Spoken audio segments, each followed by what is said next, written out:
Many MPs describe their jobs in different, sometimes conflicting ways. Often, it seemed the job was whatever they managed to make it. But is that the way it's supposed to be? Mr. Prime Minister, one question? No. I will see you after. The leader of the party with the most MPs is elected the Prime Minister and selects the cabinet from his party. Together, they make up the executive, in charge of the policies and direction of the government.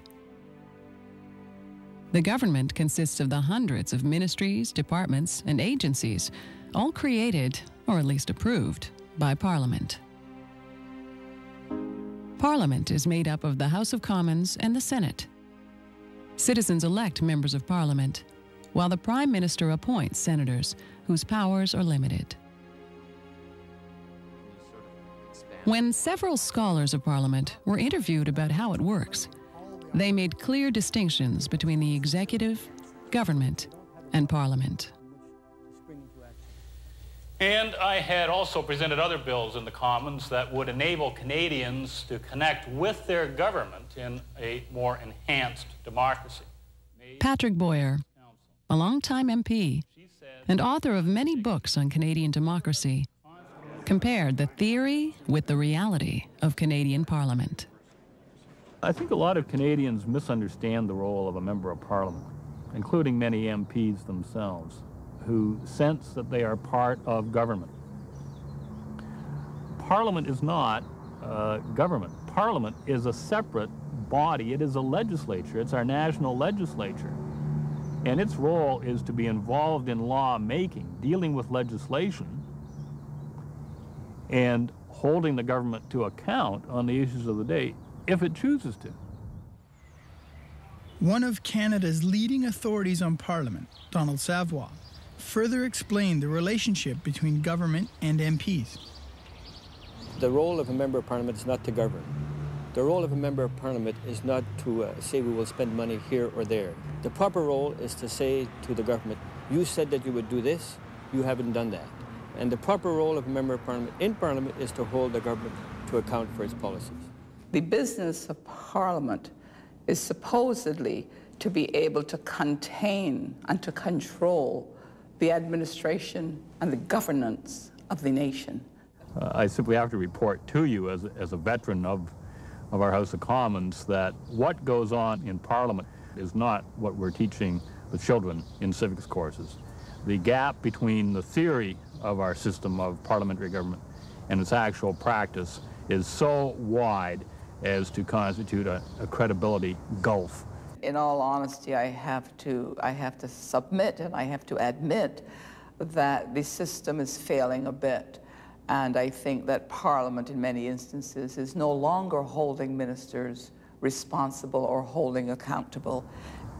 And responsible government really is about the Prime Minister and Cabinet Ministers being answerable in the Commons to the elected representatives on questions of the day and being held accountable for everything from government spending to decisions to how the military of the country is being conducted. The historic meaning of responsible government meant that individual MPs were expected to hold the government accountable for all its actions. This has changed.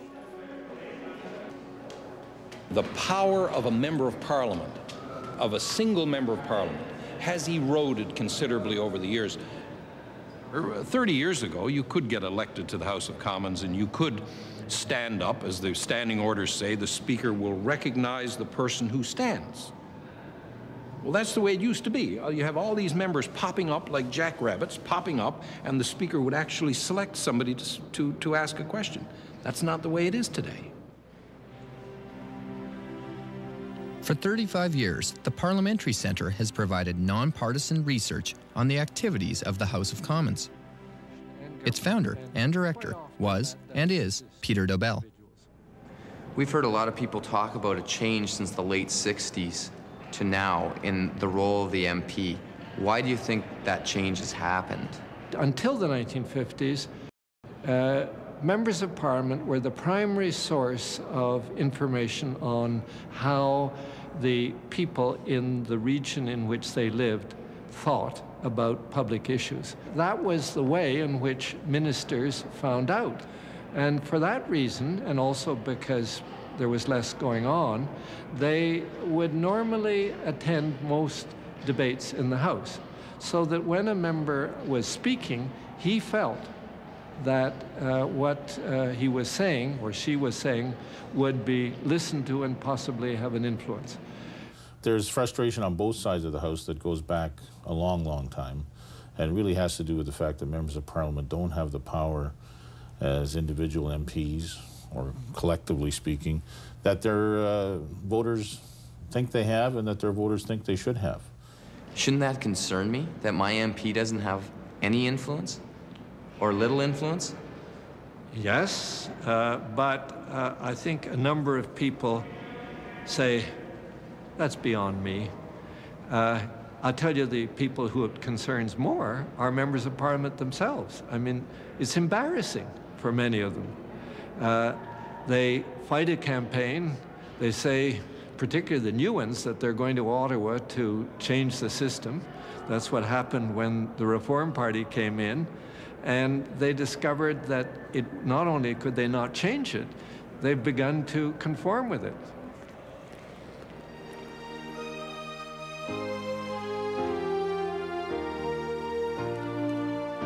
Don Boudria has spent over half his life on Parliament Hill.